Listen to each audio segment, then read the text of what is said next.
There are major questions swirling around whether AI and to what extent AI can not only enhance the productivity of investment bankers, private equity professionals, financial analysts more broadly, but to what extent will it so disrupt the workflows that it'll render analysts and other finance professionals less valued or less needed.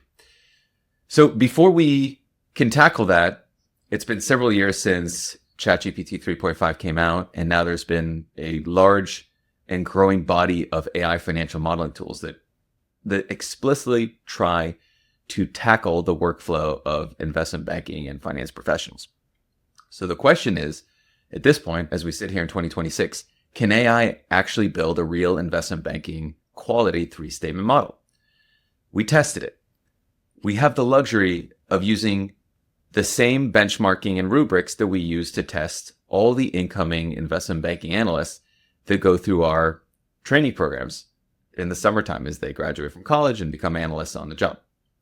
So we asked the leading tools, or I should say we tasked the leading tools, Shortcut, Claude, Microsoft Copilot, ChatGPT, to build the same kind of model that we would ask our trainees to build on the job, and graded them, again, using the same benchmarks that we grade real-life human analysts. So here's what happened.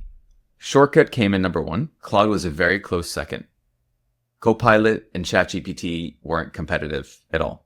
Here's the bigger takeaway. Even the best AI tool that we tested performed below a lower bucket analyst. To be fair, Shortcut actually came close to being as good as a lower bucket analyst, but no one exceeded a lower bucket analyst.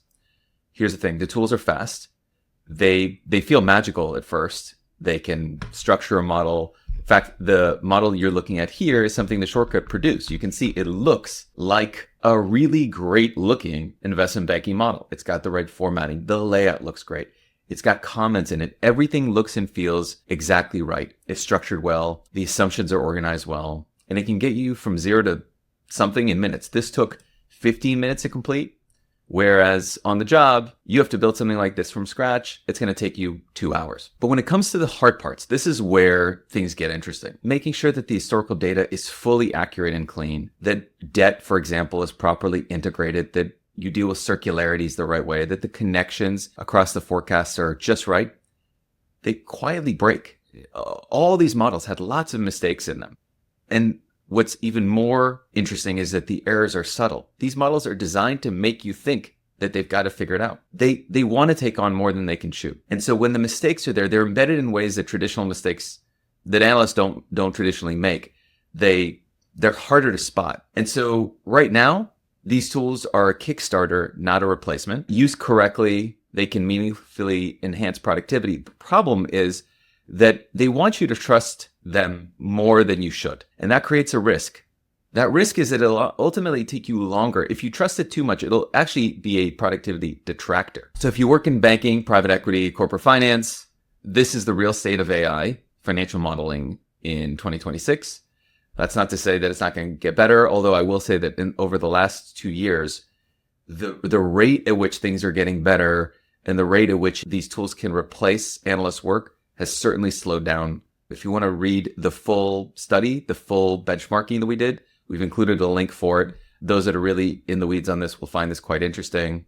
We tried to filter out all the hype and really just test what actually works and how it works. And really, the conclusion is there are ways to use these tools. There are tools that are better than others. And there are ways that these tools can actually kill your productivity.